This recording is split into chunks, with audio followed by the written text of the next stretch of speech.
Starting में sir बोलेंगे कानून to chairman sir, administrator sir, director sir, and all the faculties and students present here. I Vikas Bharadwaj, Assistant Professor in Mechanical Engineering Department in Dr. K. N. Modi Engineering College, Modi Nagar. Today I am here along with my students, Ms. Aradhana Prajapati and Mr. Vishal Verma, to present this webinar on the topic of lifting machine. Now I would like to invite Aradhana and Mr. Vishal Verma to start this webinar. Thank you, sir. Very good afternoon, respected director, sir, and my dear teachers.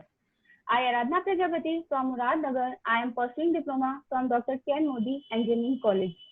The topic of this webinar is simple lifting machine. Let's start. First, we know what is this simple machine is related to the mechanics. So first we know what is mechanics. Mechanics is the branch of science which deals with the study of force and their effects on body at rest or in motion. Mechanics science की वह शाखा है जिसमें हम पढ़ते हैं कि कोई बॉडी अगर रेस्ट पे रखी है तो उसका फोर्स और इफर्ट किस तरीके से कहाँ लग रहा है, अगर या फिर कोई बॉडी मोशन में है तब उसमें फोर्स और इफर्ट किस तरीके से और कहाँ लग रहा है. Next machine. Machine is a tool or device that make our work easier, faster, better by using less effort. Machine एक ऐसे टूल है या फिर एक ऐसे डिवाइस है जिससे हमारा काम बहुत इजी वे में, बहुत तेजी से और बहुत अच्छी तरीके से कर सकते हैं. हम देख सकते हैं अपनी डेली एक्टिविटीज में. फॉर एग्जाम्पल वॉशिंग मशीन अगर हम किसी क्लोथ को हाथ से धुलते हैं तो बहुत टाइम और बहुत एफर्ट लगेगा. अगर वही काम हम वॉशिंग मशीन से कराते हैं तो बहुत जल्दी और बहुत परफेक्टली हो सकता है. तो मशीन हमारे कामों को बहुत इजी वे में कराने में हेल्प करती है. मशीन 2 टाइप्स की होती हैं. First simple machine, compound machine. Simple machine हमारे एक 2000 ईयर एगो एक Archimedes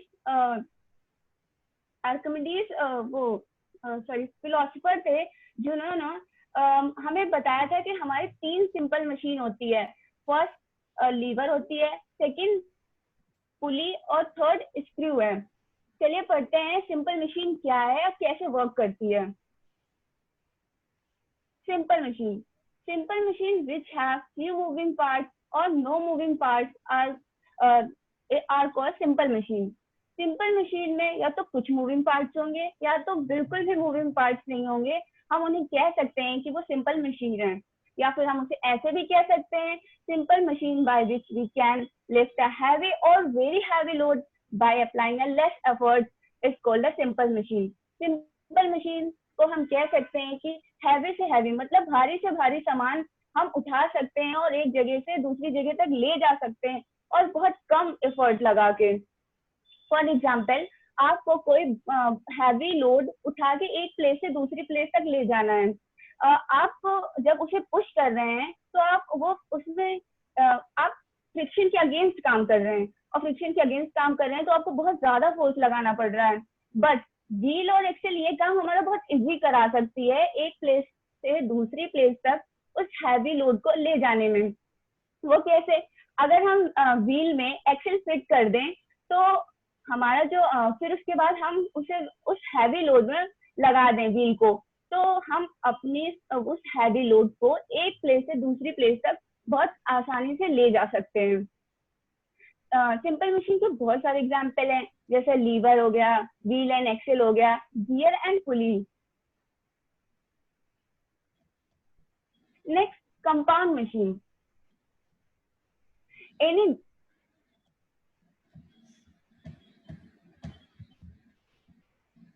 Any device made up of more than one simple machine is called a compound machine. Compound machine से हम समझ सकते हैं कि यहाँ 2 या 2 से ज्यादा चीजें जुड़ी हुई हैं. तो यहाँ 2 या 2 से ज्यादा चीजें क्या जुड़ी है? हमारी सिंपल मशीन.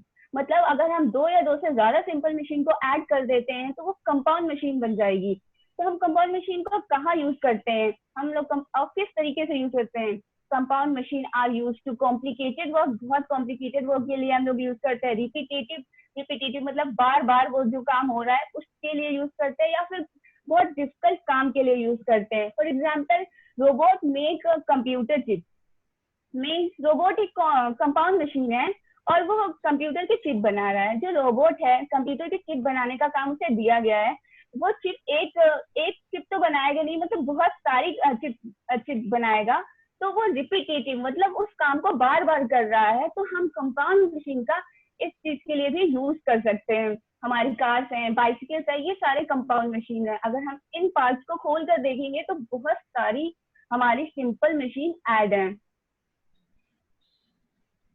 नेक्स्ट, कुछ टर्म्स है मशीन में, जैसे कि हमारा लोड और एफर्ट है। लोड क्या है? Any external force acting on a body is called a load. And effort क्या है? Effort is a quantity which we apply to lift a load. It is denoted by P and the load is denoted by W. हम इसे एक example से समझते हैं। For example, आप किसी नेल को किसी दीवार में लगा रहे हैं with the help of a hammer. मतलब जिस पर आप फोर्स लगा रहे हैं, आप किस पर फोर्स लगा रहे हैं?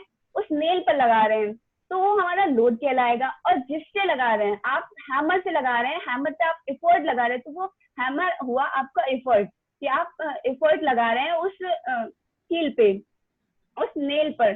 तो हमारा वो नेल जो होगा वो लोड हो जाएगा और एफर्ट हमारा हैमर हो जाएगा, उससे हम एफर्ट लगा रहे हैं। नेक्स्ट है मैकेनिकल एडवांटेज। मैकेनिकल एडवांटेज को हम क्या समझते हैं? मैकेनिकल एडवांटेज को हम समझ सकते हैं कि जैसे कि हम किसी मशीन से काम करा रहे हैं, तो हमारा कुछ एडवांटेज तो होगा, तभी हम मशीन से काम करा रहे हैं। तो हम इसे कह सकते हैं कि ये it is defined as a ratio to load lifted and effort. मतलब इसको एक एग्जांपल से समझते हैं कि जैसे कि एक कार गेज है, आप उस पर एफर्ट लगा रहे हैं, 10 न्यूटन का एफर्ट लगा रहे हैं, और आपकी जो कार है वो 100 न्यूटन की है। आपको 100 न्यूटन का लोड उठाना है, आप एफर्ट लगा रहे हैं 10 न्यूटन का। तो हम जानते हैं मैकेनिकल एडवांटेज का फॉर्मूला होता है लोड बाय एफर्ट। हमने एफर्ट 10 न्यूटन का लगाया, आपको लोड 100 न्यूटन का उठाना है, तो कार गेज होगी वो आपके 10 न्यूटन के लोड को, एफर्ट को मल्टीप्लाई कर देगी। मीन्स जब हम 100/10 करेंगे तो हमारा मैकेनिकल एडवांटेज यहाँ 10 आ जाएगा। मीन्स हमारे एफर्ट को उस कार गेज ने 10 टाइम्स मेरे एफर्ट को बढ़ा दिया और भारी से भारी लोड को उठा दिया। यही हमारा एडवांटेज है कि हमारी जो मशीन है हमें यही एडवांटेज देती है कि हम भारी से भारी सामान को बहुत आसानी से उठा सकते हैं। हम मैथमेटिकली मैकेनिकल एडवांटेज को लिख सकते हैं load lifted bye effort applied. मतलब मैंने कितना एफर्ट लगाया कि हमारा जो लोड है वो उठ गया। और हम इसे ऐसे भी लिख सकते हैं, लोड को हम डिनोट करते हैं W से और एफर्ट को P से, तो हमारा हो जाएगा लोड बाय जो आउटपुट अपॉन इनपुट। हम इस तरीके से लिख सकते हैं।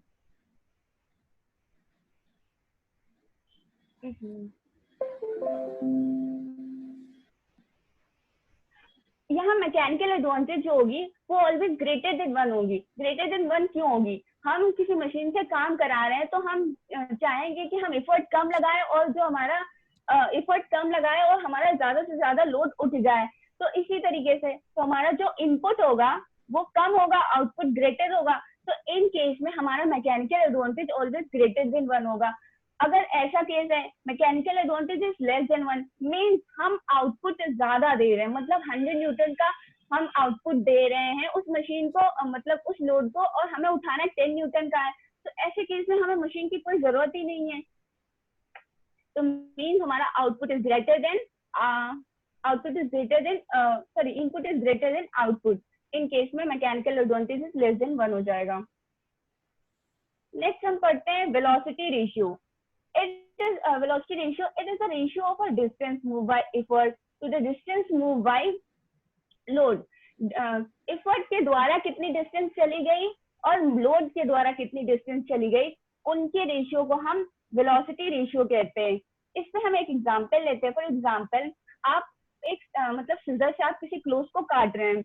मतलब जो आपकी कैंची है वो यहाँ कैंची पे आप एफर्ट लगा रहे हैं। जो लोड है, फॉर एग्जाम्पल आपका जो लोड है वो आपका कपड़ा है, तो मतलब आपने किस वेलोसिटी से कितना एफर्ट लगाया कि आपका जो लोड है वो कट के निकल गया। तो हम कितनी स्पीडली काम कर रहे हैं, यहाँ स्पीड गेनिंग हो रही है। जब भी हम वेलोसिटी रेशियो की बात करेंगे तो हम यहाँ बात करेंगे कि हमारी किस वेलोसिटी किस स्पीड से काम हो रही है, मतलब हम बात करेंगे कि स्पीड गेनिंग की बात करेंगे। तो हम मैथमेटिकली वेलोसिटी रेशियो को लिख सकते हैं velocity of effort upon velocity of load. Let the distance move by effort, मतलब जो डिस्टेंस मूव हुई एफर्ट के द्वारा वो हमारा y है, और डिस्टेंस जो मूव हुआ लोड के द्वारा वो हमारा x है। तो हम इसे लिख सकते हैं, हम जानते हैं velocity ratio equal to displacement velocity equal to displacement upon time होता है।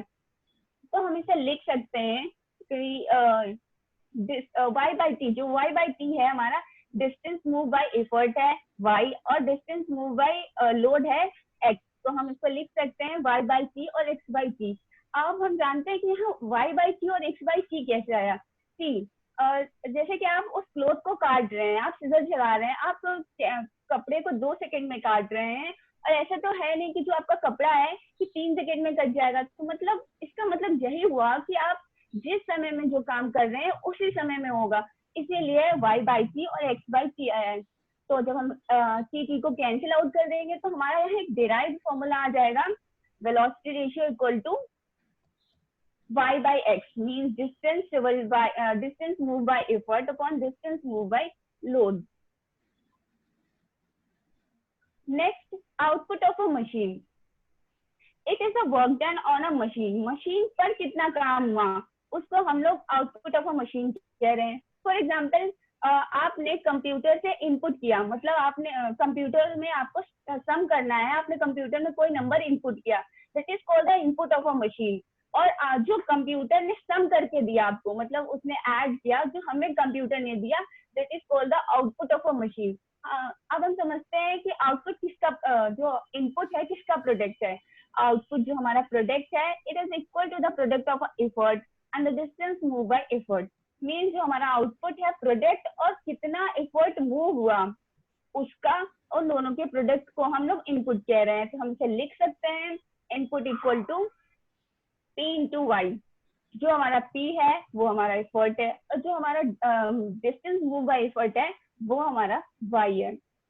Next, output of a machine, ये किसका प्रोडक्ट है इसको हम समझते हैं।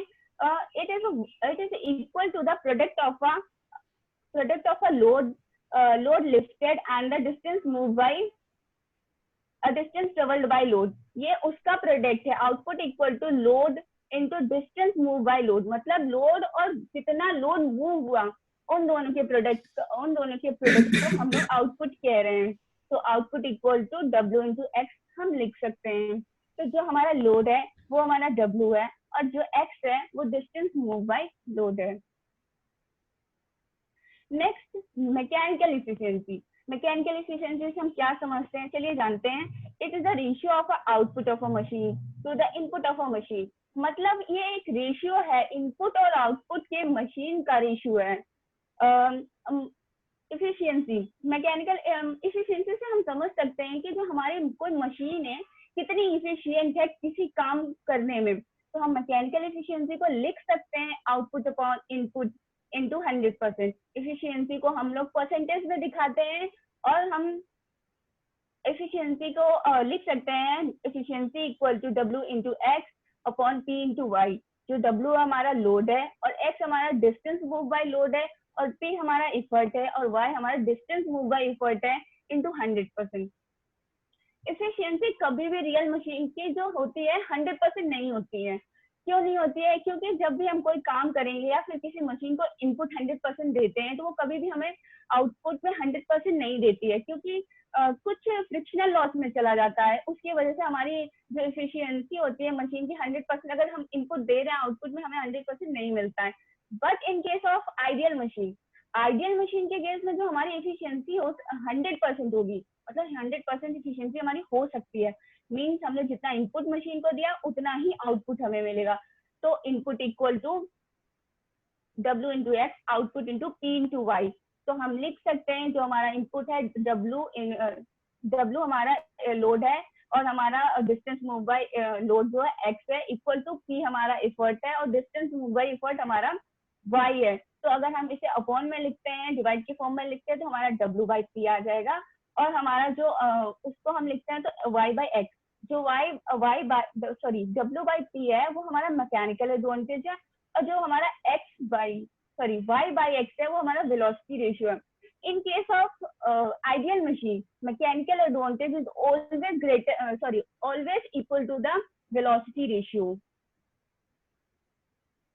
लॉज ऑफ मशीन, चलिए जानते हैं कि मशीन के क्या लॉज हैं, कैसे कैसे कैसे हैं।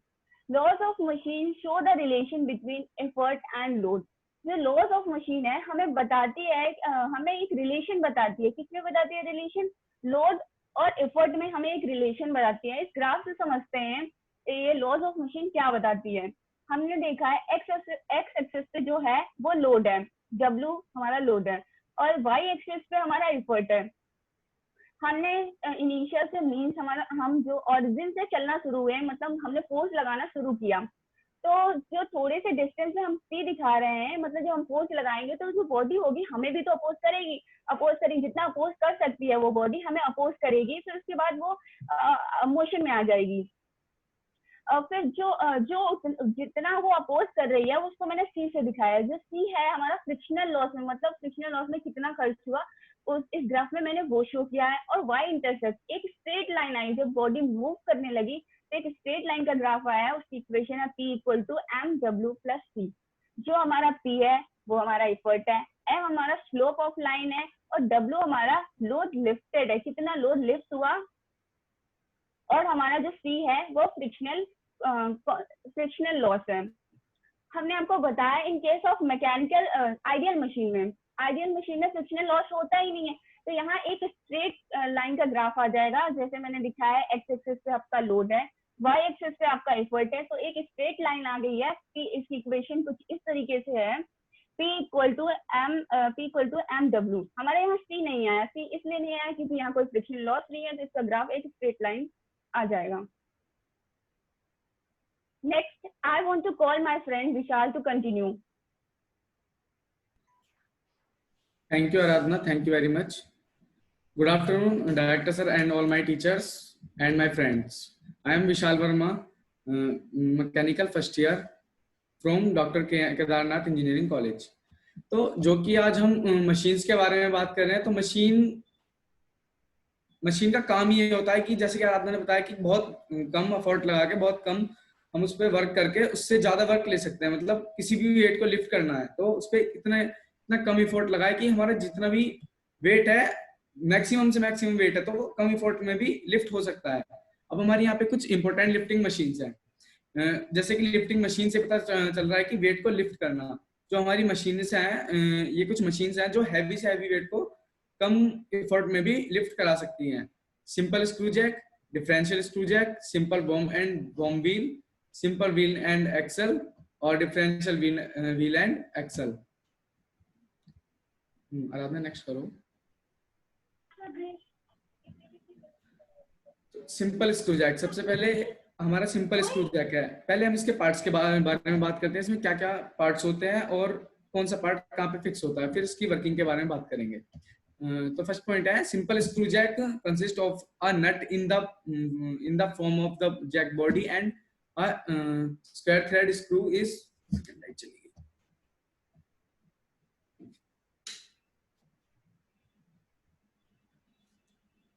सॉरी सर वो लाइट चली गई तो लाइट ऑफ हो गई थी। Consist of a nut in the form of the jack body and a square thread screw is lifted into it. तो यहाँ पे हमारे पास एक स्क्रू होता है जो एक बॉडी में नट के थ्रू फिक्स होता है, और उस स्क्रू पे थ्रेड कटी होती है, उसे स्क्वायर थ्रेड कहते हैं, जो कि एक लॉकिंग थ्रेड होती है। जो हमारी बॉडी है उसमें एक नट फिक्स होता है जिससे दोनों आपस में अटैच्ड होते हैं, and a handle of length of R is fitted into the head of the screw for rotating the screw. एक हमारा हैंडल होता है जो हमारे जो स्क्रू होता है उसके हेड के सेंटर से लेके जो हैंडल तक की दूरी होती है उसे हमने यहाँ पे R से नोट किया है। तो हैंडल होता है वो हमारे स्क्रू के हेड पे फिक्स होता है, जो कि हमें स्क्रू को घुमाने में, रोटेट कराने के लिए यूज में आता है। The load W placed on the screw head and it is fitted by the screw. जो हमारा लोड है, जो स्क्रू के हेड है, उस पे हमें लोड को रखना होता है, मतलब जो जिसको भी हम जैक कर रहे हैं, लोड को लिफ्ट कर रहे हैं, वो लोड हमारा स्क्रू के हेड पे रखा होता है. When handle is rotated by 1 revolution, distance moved by effort is equal to 2 pi r. जो हमारा हैंडल है, जब हम उसे रोटेट कराएंगे, जो हमारा पूरा एक चक्कर हैंडल का हो जाएगा, हो जाएगा, तो जो हम इफोर्ट लगा रहे हैं उसे मूव कराने के लिए, जो उसे पूरा एक चक्कर को हम 2 pi r से डिनोट करते हैं. इन 1 revolution of the handle screw move in linear direction by 1 thread. तो जब हम हैंडल का पूरा एक चक्कर घुमा देंगे, एक चक्कर घूम जाएगा हैंडल का, तो जो स्क्रू है वो मूव करेगा. तो मूव कर लिए, तो जिस डायरेक्शन में हम घुमा रहे हैं मूव करेगा. तो जो हमारा स्क्रू है, इसमें जो थ्रेड कटी हुई है, थ्रेड बनी हुई है, वो स्क्रू एक थ्रेड ऊपर उठ जाएगा अराउंड. जो हमारे एक चक्कर पूरा कंप्लीट हो जाएगा तो हमारा स्क्रू एक थ्रेड ऊपर हो जाएगा. दिस लीनियर डिस्प्लेसमेंट इज बराबर इक्वल टू पिच पी. जो हमारा थ्रेड होती है, दो जैसे थ्रेड कटी हुई है, दो थ्रेड आपस में मतलब कटी हुई है, जो इनके बीच का गैप होता है, डिस्टेंस होता है, उसे हम पिच कहते हैं. तो हम यहाँ पे कहेंगे कि जब हमने एक चक्कर पूरा घुमा दिया हैंडल को लोड लिफ्ट करने के लिए, तो हमारा स्क्रू एक पिच ऊपर हो गया. The distance move by load P. और जब हमारा स्क्रू एक पिच ऊपर उठ जाएगा तो जाहिर सी बात है हमारा जो लोड रखा हुआ है वो भी लिफ्ट होगा. तो हम कह सकते हैं कि जब हमने लोड लिफ्ट करने के लिए हैंडल का एक चक्कर पूरा घुमाया, तो जो हमारा स्क्रू है वो एक पिच ऊपर उठ गया, एक पिच ऊपर उठ गया, तो हमारा जो लोड है वो लिफ्ट हुआ एक. और जितनी बार अराउंड घुमाएंगे तो उतनी थ्रेड ऊपर होती चली जाएगी, हमारा लोड लिफ्ट होता चला जाएगा. तो वेलोसिटी रेशियो यहाँ पे distance move by effort upon distance move by load. तो वेलोसिटी रेशियो हमारा यहाँ 2 pi r upon pitch. 2 pi r हमारा वही हैंडल का पूरा एक चक्कर, और अपॉन पिच हमारी पी हमारा यहाँ पे पिच को बोला गया है. तो सिंपल स्क्रू जैक का इस्तेमाल ज्यादातर वेट को लिफ्ट करने में ही आता है. जैसे हमारी गाड़ी है, कोई आपने देखा होगा कभी गाड़ी में पंचर हो जाता है, तो गाड़ी को एक साइड से उठाने के लिए जैक का यूज किया जाता है. वहां पे भी इस तरह का ही जैक यूज होता है, और बहुत बड़े इंडस्ट्रियल एरिया वगैरह में लोड को लिफ्ट करने के लिए जैक्स का यूज होता है. इसकी बहुत एप्लीकेशंस होती हैं वहां पे, कि बहुत कम इफर्ट में हम अपने लोड को अप एंड डाउन कर सकते हैं, क्लॉकवाइज एंटी क्लॉकवाइज. तो वो डिपेंड होता है कि कितना लोड हमारा इसके ऊपर लोड हो रहा है. आराधना नेक्स्ट करना. डिफरेंशियल स्क्रू जैक, ये भी एक तरह का स्क्रू जैक ही है हमारा. तो पहले इसके बारे में पढ़ लेते हैं थोड़ा सा. It is also called compound screw Jack.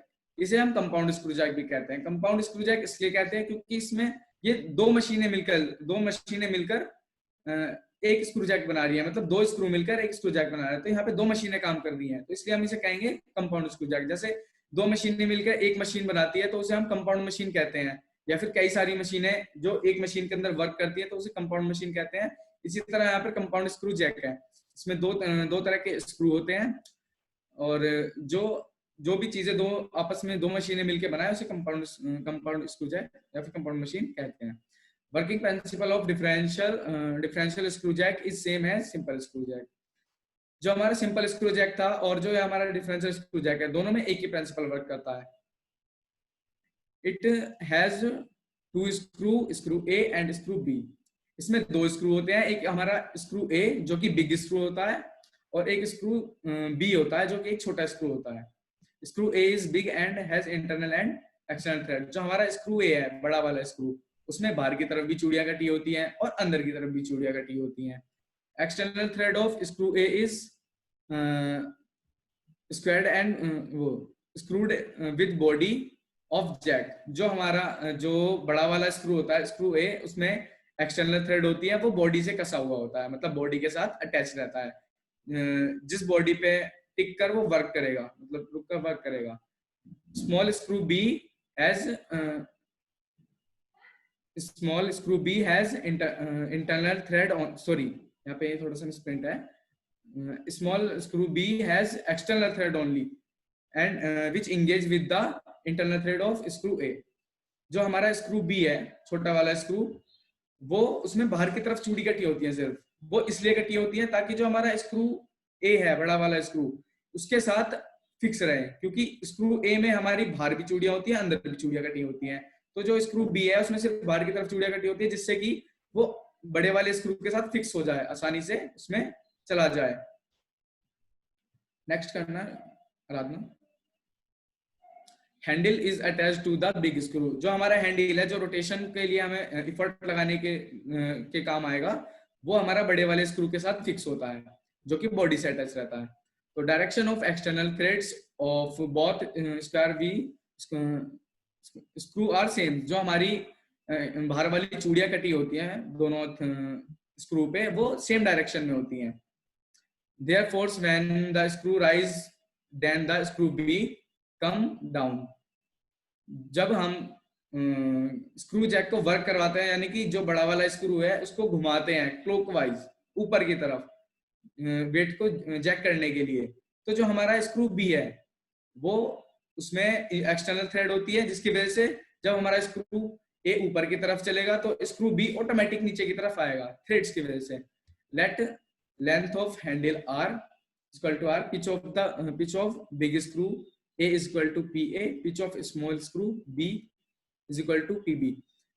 जब दोनों में पिच बनी हुई है, दोनों में थ्रेड्स कटी हुई है, तो जाहिर सी बात है दोनों के पिच का डिस्टेंस अलग अलग होगा, दोनों की पिच अलग अलग होंगी, दोनों के थ्रेड्स के बीच के डिस्टेंस अलग अलग होंगी। तो हम यहाँ कह सकते हैं कि दोनों की पिच अलग अलग है। तो यहाँ पे स्क्रू A के लिए हमने उसकी पिच को नाम दिया है स्क्रू PA और स्क्रू B के लिए PB। तो for one revolution of Henle distance move by effort P is equal to 2 pi r। जब एक चक्कर हमारा हैंडल पूरा घुमा देगा तो जो पूरा हमारा एक चक्कर एफर्ट द्वारा घुमाया गया हैंडल द्वारा जो चला गया है एफर्ट लगा के, उसको हम 2 pi r कहते हैं। पूरा एक चक्कर हो गया कंप्लीट, 2 pi r से डिनोट करते हैं। तो since screw A rise up and screw B comes down, therefore around movement of load PA minus PB। जाहिर सी बात है जब हमारा स्क्रू ए वर्क करेगा क्लॉकवाइज ऊपर की तरफ को, तो स्क्रू बी ऑटोमेटिक नीचे आएगा, तो दोनों की पिच में डिफरेंस होगा, मतलब पिच ए माइनस पिच बी, यानी कि स्क्रू ए हमारा ऊपर की तरफ चल रहा है उसकी थ्रेड, और पिच बी हमारा स्क्रू बी हमारे नीचे की तरफ आ रहा है, तो P A minus P B. तो वेलोसिटी रेशियो यहाँ पे हो गया distance move by effort upon distance move by load. तो velocity ratio 2 pi R upon P A minus P B. 2 pi R हमारा हैंडल द्वारा चला गया पूरा एक चक्कर, और P A minus P B हमारी अपवर्ड मूवमेंट ऑफ लोड जो है। तो नोट यहाँ पे व्हेन दो कंडीशंस में हमारे यहाँ पे बन सकती है, when P A is equal to P B, P minus P B is equal to 0, due to which velocity ratio becomes infinite, that machine will not work. ये कह रहा है यहाँ पे अगर हमारा पिच ए और पिच बी बराबर हो, मतलब आपस में बराबर हो, तो हमारा जो वेलोसिटी रेशियो है वो इनफाइनाइट तक चला जाएगा और हमारी मशीन वर्क नहीं करेगी। बट दूसरी कंडीशन ये है यहाँ पे, when the value of P A minus P B decrease then velocity ratio increase. जो हमारा यहाँ पे अपवर्ड मूवमेंट ऑफ लोड है वो अगर कम होगा, घटेगा, तो हमारा वेलोसिटी रेशियो बढ़ेगा। अब डिफरेंशियल स्क्रू जैक का इस्तेमाल तो हम सिंपल स्क्रू जैक की तरह ही करते हैं, बट डिफरेंशियल स्क्रू जैक का इस्तेमाल बहुत ज्यादा हैवी लोड को लिफ्ट करने में, जैसे बड़े बड़े ट्रक वगैरह हो गए, इन पे उनको साइड से उठाने, या फिर और इंडस्ट्रियल एरिया में मैक्सिमम हैवी वेट को लिफ्ट करने में, अप एंड डाउन, तो उसमें यूज होता है। बहुत कम एफर्ट के साथ हम इसमें कोई भी हैवी से हैवी लोड लिफ्ट करा सकते हैं।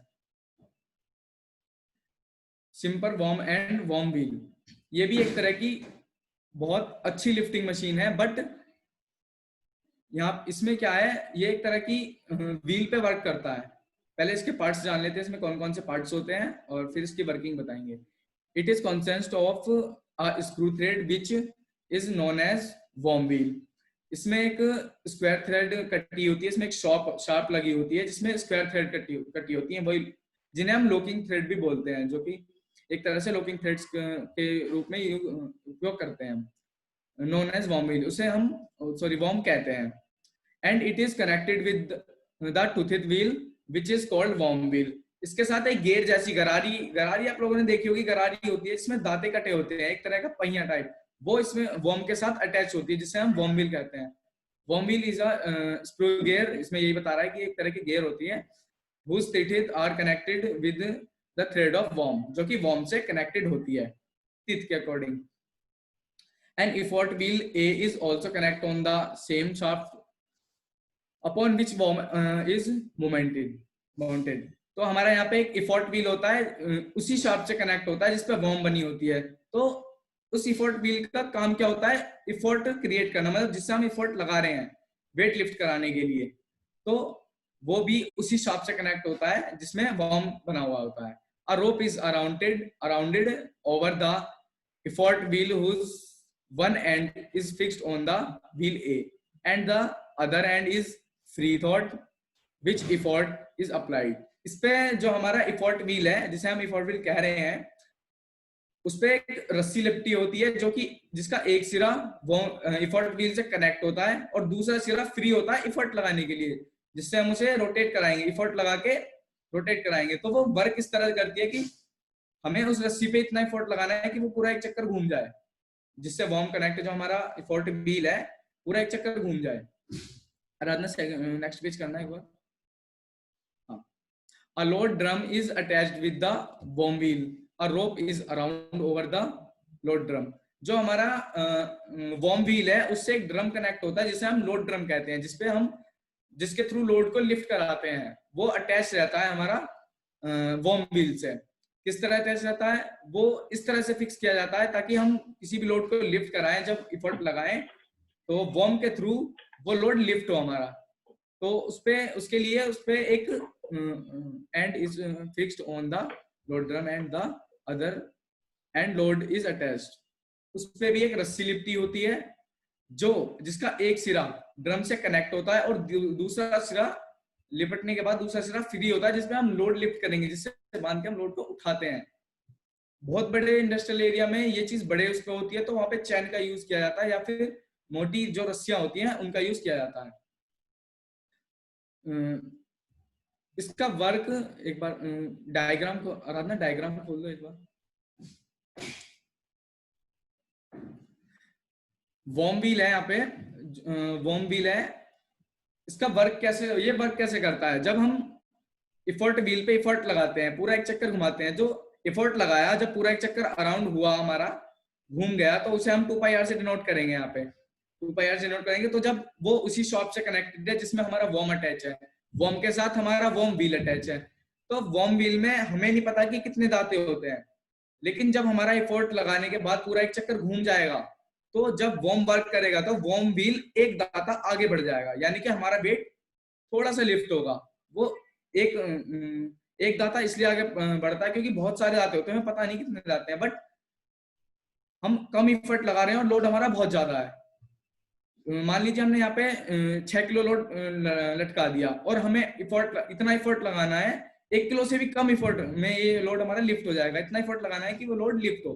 बट यहाँ पे लिफ्टिंग की जो प्रक्रिया है इसकी वो इतनी स्लो होती है, यानी कि अगर सपोज दैट इसमें 40 दाते हैं, वॉर्म व्हील में 40 दाते हैं, तो हमें एक बार इफोर्ट लगाने पे, एक राउंड घूमने में एक दाता आगे चलता है. तो यहाँ पे हमें 40 बार इफोर्ट लगाना पड़ेगा, 40 बार अराउंड घुमाना पड़ेगा जब पूरा हमारा लोड ऊपर तक लिफ्ट होगा.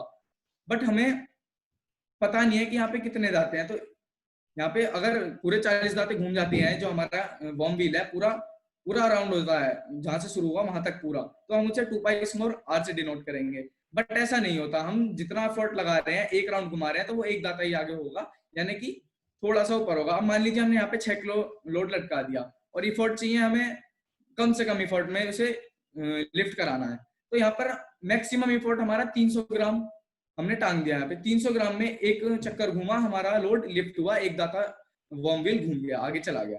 तो ये प्रक्रिया इतनी स्लो होती है और इसका मैकेनिकल एडवांटेज इतना ज्यादा है कि हम 300 ग्राम से 6 किलो वेट लिफ्ट कर रहे हैं, 6 किलो वेट लिफ्ट कर रहे हैं. बट वेट हमारा इतना स्लो लिफ्ट होता है कि जितना हम इफर्ट लगा रहे हैं उसके अकॉर्डिंग बहुत स्लो लिफ्ट होता है. बट लिफ्टिंग मशीन इसे ये इसलिए बेस्ट है क्योंकि बहुत कम इफर्ट के साथ हम इसमें मैक्सिमम वेट लिफ्ट कर सकते हैं. आराधना सेकंड पेज खोलो. Diameter of effort wheel D, radius of effort wheel is equal to R, diameter of load pulley is equal to D. यहाँ पे ये मिसप्रिंट है थोड़ा सा, रेडियस ऑफ लोड पुली नहीं, यहाँ पे is equal to R. Distance move by, यहाँ पे हमने जो रेडियस ऑफ इफर्ट व्हील है उसे कैपिटल R से डिनोट किया है, और जो रेडियस ऑफ लोड पुली है, सॉरी लोड ड्रम, यहाँ पे ड्रम है, तो उसे हमने स्मॉल r से डिनोट किया है. distance moved by effort in one revolution is equal to 2 pi r. Distance moved by load drum in one revolution is equal to 2 pi small r. जो हमारा इफोर्ट हमने लगाया 2 पाई कैपिटल आर, उससे denote करेंगे जो हमने effort wheel पे लगाया है एक सर्कल पूरा घुमाने के लिए, यानी कि वेट लिफ्ट करने के लिए जो हमने इफोर्ट लगाया है, जो पूरा एक चक्कर घुमाया है एक बार में, उसे हम 2 पाई आर से डिनोट करेंगे. Distance move by load drum in one revolution, और जो हमारा वॉर्म व्हील है, जो लोड ड्रम है, वॉर्म व्हील जिस पे लोड ड्रम कनेक्टेड है, उसका पूरा एक चक्कर, यानी कि एक अगर हम मान लीजिए 40 दाते हैं, उसमें 40 के 40 पूरे घूम जाते हैं, तो उसे 2 पाई स्मॉल आर से डिनोट करते हैं. Distance move by load in one revolution 2 pi R upon T. यहाँ पे 2 पाई आर हमारा वही लोड का मूव्ड हो गया पूरा एक सर्कल आना, और टी हमने यहाँ पे तिथों की संख्या जो कि हमें पता नहीं है, वो क्या कहते हैं, वॉर्म व्हील की तिथों की संख्या T. Velocity ratio distance move by effort upon distance move by load. Velocity ratio हमारे यहाँ पर 2 पाई आर और अपॉन में 2 pi small R upon T. ये 2 पाई स्मॉल आर हमारा वॉर्म व्हील के लिए इसको डिनोट कर रहे हैं हम यहाँ पे. तो वेलोसिटी रेशियो 2 पाई आर से 2 पाई आर कैंसिल हो जाएगा, हमारे यहाँ पे टी ऊपर चला है, टी की संख्या ऊपर चली जाएगी, तो वेलोसिटी रेशियो यहाँ पे आया हमारा capital R T upon small R. तो बेसिकली इसका यूज होता है जैसे हमें बहुत ज्यादा हैवी लोड को लिफ्ट कराना है, बट इतनी शक्ति नहीं है कि हम उसे खुद उठा सकें, तो इसका यूज बहुत ज्यादा इंडस्ट्रियल एरिया में इसीलिए करते हैं, ताकि जो हमारा किसी भी चीज को लिफ्ट कर रहे हैं तो अच्छे से लिफ्ट हो सके और किसी को चोट ना हो, नुकसान ना हो, और हमारा कम से कम प्रयास लगे उसमें. Then next topic is simple wheel axle. So I call my friend Aradhana Prajapati for discuss this topic. Thank you very much. Thank you, Vishal. You're welcome. Simple wheel and axle. हम जानते हैं कि हमारी जो मशीनें होती है human का काम बहुत आसान कर देती हैं. ये भी एक लिफ्टिंग मशीन है, सिंपल व्हील एक्सल है. जो चलिए इसके बारे में देखते हैं ये किस तरीके से हमारे उस भारी से भारी लोड को लिफ्ट करने में हमारी मदद करती है. पहले डायग्राम को हम समझेंगे. हमारा डायग्राम कुछ इस तरीके से है.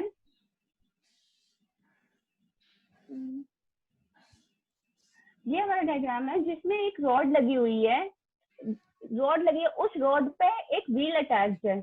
उस व्हील पे हमने रस्सी लगा रखी है. एक रस्सी का जो एक पार्ट है वो फिक्स्ड है, मतलब उसी पे अटैच्ड है, और एक पार्ट फ्री है जहां से हम एफर्ट लगा रहे हैं, और उसी से अटैच्ड एक एक्सल है. एक्सल जो है उसमें भी एक रस्सी लगी हुई है. रस्सी का जो एक पार्ट है वो भी अटैच्ड है, और रस्सी का दूसरा जो पार्ट है वहां लोड हम लटकाएंगे, हम एफर्ट लगाएंगे, हमारी व्हील मूव करेगी, तो हमारा जो एक्सल पे लोड लगा हुआ है वो हमारा लोड उठ जाएगा. यहाँ एक बियरिंग लगी है. बियरिंग का काम यहाँ ये है कि हमारे फ्रिक्शन को रिड्यूस करना. चलिए इसके बारे में देखते हैं, कुछ डिटेल में पढ़ते हैं कैसे वर्क करती है. Simple wheel and axle. This lifting machine consists of a wheel attached to a rod called an axle. जो हमारी लिफ्टिंग मशीन है इसमें एक व्हील अटैच्ड है. जो रॉड है, रॉड पे व्हील अटैच्ड है, उस रॉड को हम एक्सल बोल रहे हैं. Wheel and axle are mounted on the same shaft. Therefore, when the wheel turns, axle also turns. हमने देखा कि जो हमारी व्हील है और एक्सल है दोनों सेम शाफ्ट पे है, मतलब उसी सेम रॉड पे है. जब हम व्हील पे एफर्ट लगाएंगे तो व्हील हमारी घूमेगी, तो हमारी एक्सल भी घूमेगी, क्योंकि हमारी वो दोनों एक साथ अटैच्ड हैं. Wheel is mounted on the bearing to reduce the frictional resistance. Wheel जो हमारी है, व्हील हमारी अटैच्ड है बियरिंग से, ताकि वो फ्रिक्शनल रेजिस्टेंस, फ्रिक्शन को कम कर सके, रिड्यूस कर सके. The wheel is wider than the axle. When a force used to turn the wheel, the force is transferred to the axle, and this allows to move the heavy load.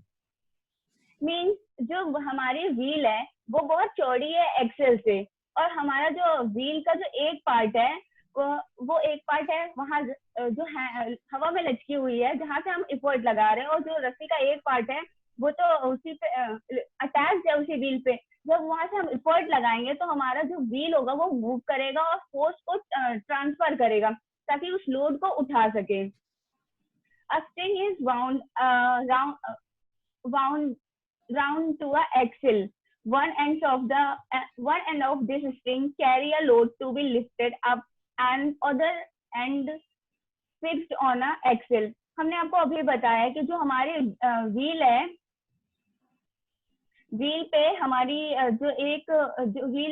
जो हमारी Excel है, हमारी Excel पे एक रस्सी का जो पहला पार्ट है वो फिक्स्ड है उस एक्सेल पे और दूसरे पार्ट पे हमने लोड को लटकाया है.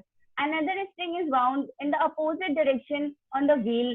One end of the string is fixed on the wheel and the other ends of the string is free on which effort is applied.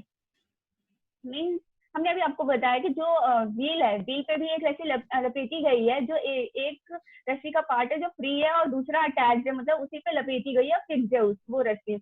वहां से हम एफर्ट लगा रहे हैं और हम ये देख सकते हैं कि जो एक्सेल पे रस्सी लपेटी गई है और जो व्हील पर रस्सी लपेटी गई है उन दोनों का डायरेक्शन अपोजिट है. कुछ टर्म्स हैं जो इसमें यूज किए गए हैं फॉर्मूले के लिए. The diameter of a wheel हमने कैपिटल डी से दिखाया है और जो डायमीटर ऑफ अ एक्सेल है हमने उसको स्मॉल डी से दिखाया है. लोड टू बी लिफ्टेड, हमारा लोड कितना लिफ्ट हुआ, हमने एफर्ट लगाया, हमारा लोड कितना लिफ्ट हुआ मैंने डब्ल्यू से दिखाया है हमारा लोड को और एफर्ट को मैंने पी से दिखाया है. The distance move by effort in one revolution, एक रिवोल्यूशन में जो हमारा एफर्ट है वो कितना मूव हुआ उसको मैंने वो हमारा पाई डी हो जाएगा. और the distance move by load in one revolution, एक रिवोल्यूशन में जो हमारा लोड मूव हुआ वो हमने पाई स्मॉल डी से दिखाया है. तो हमारा फॉर्मूला आ जाएगा, हम जानते हैं velocity ratio equal to distance move by effort upon distance move by load. जो हमारा डिस्टेंस मूव बाय एफर्ट है वो पाई कैपिटल डी है और डिस्टेंस मूव बाय हमारा जो लोड है पाई स्मॉल डी है. तो हम वेलोसिटी रेशियो के फॉर्मूले पे पुट कर देंगे तो हमारा एक डिराइव फॉर्म आ जाएगा. पाई पाई कैंसिल आउट हो जाएंगे तो हमें मिल जाएगा वेलोसिटी रेशियो निकालने का. इस मशीन का वेलोसिटी रेशियो निकालने का फॉर्मूला आ जाएगा velocity ratio equal to pi G capital D upon G. Mechanical advantage, हम जानते हैं मैकेनिकल एडवांटेज का फॉर्मूला होता है load lifted upon effort applied. तो हम यहाँ से एक एफिशिएंसी का फॉर्मूला डिराइव कर सकते हैं. Mechanical advantage equal to load by effort होता है. Efficiency equal to mechanical advantage upon velocity ratio होता है. हमें मैकेनिकल एडवांटेज पता है, हमने वेलोसिटी रेशियो निकाल लिया है, कैपिटल डी बाई जी होता है और मैकेनिकल एडवांटेज हमें पता है डब्ल्यू बाई पी है. जब हम इस एफिशिएंसी के फॉर्मूले पे पुट कर देंगे W by P capital D by small D तो हमारे पास एफिशिएंसी का फॉर्मूला आ जाएगा W D by P D. हम इससे हम एफिशिएंसी निकाल सकते हैं कि हमारी ये इस मशीन की कितनी एफिशिएंट है काम करने में. Next differential wheel and axle. इस डायग्राम के बारे में पढ़ते हैं. जो हमारा डिफरेंशियल व्हील एंड एक्सेल है इस डायग्राम में क्या है और कैसे कैसे फिक्स्ड है. इनमें हमारी एक रॉड है जिनको हम एक्सेल बोलेंगे, जिन्हें हम एक्सेल बोल रहे हैं. उस एक्सेल पे हमारी एक व्हील फिक्स्ड है, व्हील ए. और यहाँ हमने वहाँ सिंपल व्हील एंड एक्सेल में देखा था कि वहाँ हमारा एक्सेल 1 था, बट यहाँ एक्सेल 2 है. यहाँ एक्सेल बी और एक्सेल सी हमारी 2 एक्सेल हैं जो हमारी उस रॉड पे फिक्स्ड है. एफर्ट हम व्हील ए पे लगा रहे हैं, हमारा फोर्स ट्रांसफर होगा, फिर उसके बाद हमारा ट्रांसफर होकर बी और सी पे जाएगा. और इसमें एक बीच में एक मूवेबल पुली लगी है जहां से हम लोड को लिफ्ट करेंगे. जब हम जो हमारी डायरेक्शन है, हमारी जो रस्सी लपेटने की डायरेक्शन है, इसमें हम देख सकते हैं कि जो व्हील की डायरेक्शन है वो एक्सेल सी की भी डायरेक्शन होगी, बट एक्सेल सी और एक्सेल बी की जो डायरेक्शन होगी यहाँ अपोजिट होगी जहाँ बीच में हमने लोड लगाया है. चलिए इसके बारे में कुछ डिटेल में पढ़ते हैं क्या है, कैसे वर्क करती है.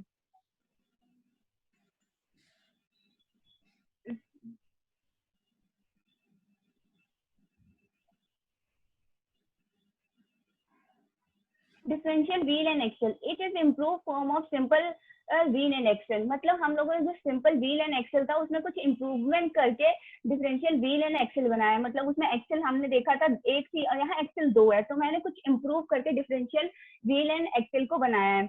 तो it is use to increase the velocity ratio of a machine. जो डिफरेंशियल व्हील एंड एक्सेल है, हम उसको इसलिए यूज कर रहे हैं ताकि हम उस मशीन की वेलोसिटी रेशियो को इंक्रीज कर सकें। It is carried, it consist of a wheel A and two axle B and axle C. इसमें एक व्हील है, जैसा कि मैंने आपको बताया था, एक व्हील अटैच्ड है और उसी से हम उसी रोड पे एक्सेल बी और एक्सेल सी भी अटैच्ड है। The diameter of axle B is greater than the axle C. जो डायमीटर है व्हील का, जो व्हील ए है उसका डायमीटर बड़ा है देन एक्सेल सी से। The wheel A and XL B and XL C are mounted on a same shaft। जो हमारा व्हील है और एक्सेल बी और एक्सेल सी है हमारा एक ही शाफ्ट में, मतलब उसी रोड पे लग तीनों ही अटैच्ड हैं। A string is wound around the wheel A and one end of a string is fixed and other end is free which is effort is applied। Means मतलब जो व्हील है, व्हील पे रस्सी लपेटी गई है, मतलब एक रस्सी का जो पार्ट है वो व्हील पे फिक्स्ड है, दूसरी ऐसे फ्री है जहां से हम एफर्ट लगा रहे हैं। Next, the another string is wound around the axle B which after passing around the movable pulley which is wound around the axle C in opposite direction to the axle B। मतलब हम देख सकते हैं कि जो हमारा diagram था, मैंने जैसे आपको दिखाया कि जो एक्सेल बी है वो एक्सेल बी पे भी एक रस्सी लपेटी गई है, वो मूवेबल पुली से पास हुई है, मतलब मूवेबल पुली बीच में लगा जहां हम लोड उठा रहे हैं उसकी हेल्प से। और फिर उसके बाद वो रस्सी एक्सेल सी पे गई, एक्सेल सी से एक्सेल बी पे गई है। हम ये भी देख सकते हैं कि एक्सेल बी और एक्सेल सी की जो डायरेक्शन है दोनों ही डिफरेंट है, बट एक्सेल सी और व्हील ए की जो डायरेक्शन है वो सेम है। नेक्स्ट पॉइंट पढ़ते हैं, the effort C is applied the spring a wheel A is due to which axle C is unbound and at that time the spring wound on the axle B and because of this load is lifted up। मतलब जब हम load मतलब effort लगा रहे हैं, effort हम कहाँ लगा रहे हैं, व्हील पे एफर्ट लगा रहे हैं। जब हम एफर्ट लगाएंगे तो हमारा फोर्स ट्रांसफर होगा और फिर फोर्स ट्रांसफर होगा, जो एक्सेल सी है वो एक्सेल सी पे रस्सी अनबाउंड होगी, मतलब रस्सी खुलेगी और एक्सेल बी पे जाके बन जाएगी और हमारा इसमें हमारा जो लोड होगा वो लोड हमारा ऊपर उठने लगेगा। हम इसमें कुछ टर्म्स देख सकते हैं। The diameter of a wheel A, जो व्हील ए का डायमीटर है उसको मैंने कैपिटल डी से डिनोट किया है। जो डायमीटर ऑफ एक्सेल बी है वो स्मॉल g1 से दिखाया है, जो डायमीटर ऑफ एक्सेल सी है उसे हमने स्मॉल g2 से दिखाया है, और जो डायमीटर ऑफ लोड लिफ्टेड, कितना लोड लिफ्ट हुआ वो w से, और एफर्ट कितना लिफ्ट हुआ वो मैंने p से दिखाया है। नेक्स्ट हम देखते हैं the length of a string bound in one revolution on axle C. मतलब कितनी रस्सी हमारी एक रिवोल्यूशन में उस एक्सेल पे बाउंड हुई, मतलब बंधी, उसको हमने दिखाया है। एक्सेल सी पे कितनी रस्सी बंधी एक रिवोल्यूशन में, पाई g2 से। और जो नेट रस्सी मतलब जो the net upward distance through which load is lifted, मतलब जो हमने फोर्स लगाया, मैंने एफर्ट लगाया व्हील मूव हुई, फिर उसके बाद एक्सेल बी और एक्सेल सी भी मूव हुआ, तो हमारा जो लोड है वो कितना लिफ्ट हुआ, उसको कितना नेट लोड उठा, उसको हम देख सकते हैं पाई g1 minus pi g2 by 2 करेंगे तो हमें वो पता चल जाएगा कि जो हमारा लोड है कितना लिफ्ट हुआ, कितना उठा। तो पाई g1 पाई कॉमन ले लिया मैंने, तो पाई g1 minus pi g2 by 2 आ गया। We know that the velocity ratio equal to distance moved by effort and the distance moved by load। तो हम यहाँ velocity ratio equal to लिख सकते हैं, distance moved by effort हम जानते हैं कितना है, 2 पाई g है, और distance moved by load हमने अभी निकाला पाई g1 माइनस g2 बाई 2। तो जब हम इसे सोल्व करेंगे तो हमारा velocity ratio आ जाएगा 2 capital D upon g1 minus g2। ये हम लोगों ने देखा कि हमारी जो मशीन है कितनी एफिशिएंट है, हमारे कामों को कितनी आसानी से कर रही है, हम जो ह्यूमन का काम है बहुत इजी वे में करा रही है। Thank you. If you have any query please ask. Thank you Aradhana, thank you Vishal. Thank you very You are much. welcome, sir. If anybody have any suggestion, please ask. Yes sir, एक question है मेरा। बेटे आराधना बेटे एक बार उस पे आना, क्या नाम, लोड और एफएल्ट वाला जो डायग्राम है उस पे आना एक बार जरा। Laws of machine P equals to mw plus c वाली इक्वेशन है जो स्ट्रेट लाइन की इक्वेशन है। लॉज ऑफ मशीन निकाल लीजिए। सर एक मिनट।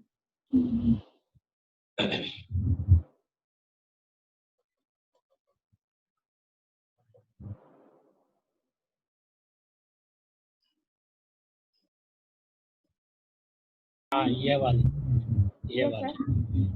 इसमें ये पूछना है मुझे कि अगर जो हमें मैक्सिमम मैकेनिकल एडवांटेज की आवश्यकता होगी तो हमारे स्लोप की वैल्यू कितनी होनी आवश्यक है?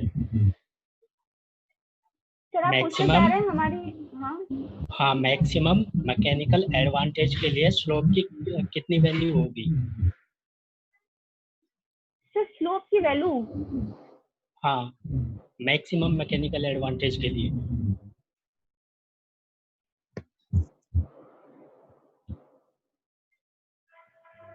इसमें स्लोप आ रहा ना, m इक्वल्स टू स्लोप होता है ना, तो हमें जब मैक्सिमम मैकेनिकल एडवांटेज निकालना है तो उसमें स्लोप की। सर आप एंगल पूछ रहे हैं कि मतलब कितना? हाँ एंगल, बेटा एंगल को ही स्लोप बोलते हैं इसमें।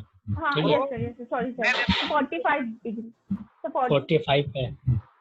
और इसमें क्या नाम, मैकेनिकल एडवांटेज में और स्लोप में क्या संबंध होता है?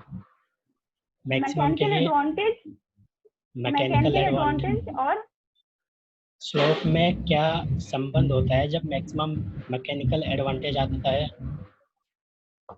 मैक्सिमम मैकेनिकल एडवांटेज के लिए मैकेनिकल एडवांटेज और स्लोप में क्या रिलेशन होता है?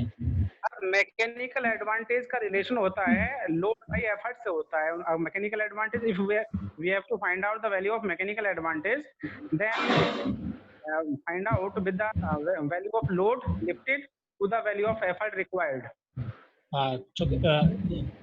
जब हमारा मैक्सिमम मैकेनिकल एडवांटेज होगा उस टाइम पे बाई सेक्शन की वैल्यू, सी की वैल्यू क्या हो जाएगी? सी की वैल्यू 0 हो जाएगी। हाँ, और P इक्वल्स टू W बन जाएगा, ठीक है? तो इन दोनों की वैल्यू 1 हो गई। In that case the friction resistance that would be 0. C, the value of C would be 0 sir. ठीक है सर, सही है। हाँ आ गया सर, समझ में आ गया सर। नो सर, बस इतना ही। Thank you sir. Welcome sir. Now I would like to invite director.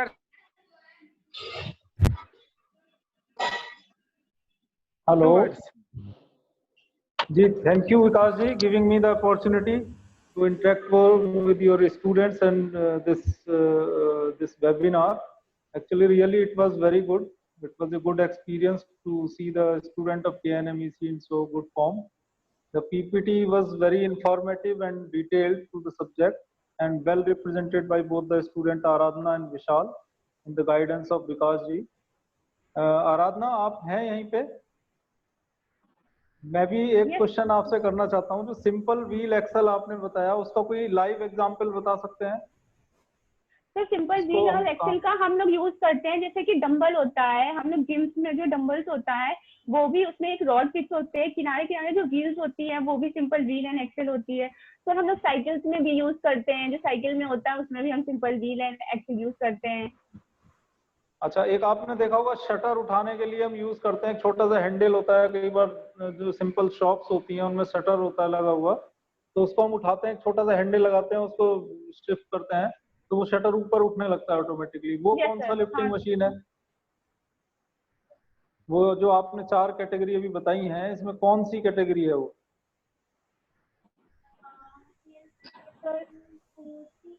Sir वो भी है एक टाइप की सिंपल लिफ्टिंग मशीन ही है। सिंपल जैक आपने बताया था, क्या वो हो सकता है क्या वो? हाँ। अच्छा, उसमें भी देखिए 2 तरीके हैं, एक बार आप उस शटर को ऊपर करते हैं, एक बार नीचे करते हैं। राइट? Yes sir. तो जो आपका yes, sir. एफर्ट्स होगा वो किसमें ज्यादा होगा या ज्यादा नहीं होगा, दोनों में बराबर होगा, ऊपर उठाने में और नीचे गिराने में? सर हमारा एफर्ट बहुत कम होगा, बहुत एफर्ट कम हम वहाँ लगाते हैं, इतना ज्यादा एफर्ट नहीं लगाते हैं। नहीं वो ठीक है, जो मेरा क्वेश्चन है कि जब आप शटर को ऊपर करते हैं एक, तो तब उसमें आपको कितनी ताकत लगानी पड़ रही है, राइट? एक शटर को नीचे करते हैं तब। सर मैं देना चाहूंगा, सब जी, शटर ऊपर उठाते हैं तो ग्रेविटेशनल फोर्स के कारण से हमें ज्यादा ऊपर एफर्ट ज्यादा लगाना पड़ेगा। जब शटर नीचे लाते हैं तो काम हमें उतना ही करना है, लेकिन उसका जो mg है वो नीचे उसको जो है ग्रेविटेशनल फोर्स के कारण वो नीचे अपने आप आना चाहेगा और कम एफर्ट्स के कारण ही वो नीचे आ जाएगा। चलिए चलिए, thank you, so nice of you. बहुत अच्छा प्रेजेंटेशन था, बच्चों का एफर्ट्स बहुत अच्छा था और आपका गाइडेंस उससे भी अच्छा था, बहुत बढ़िया रहा। All the very best. इसमें धन्यवाद करना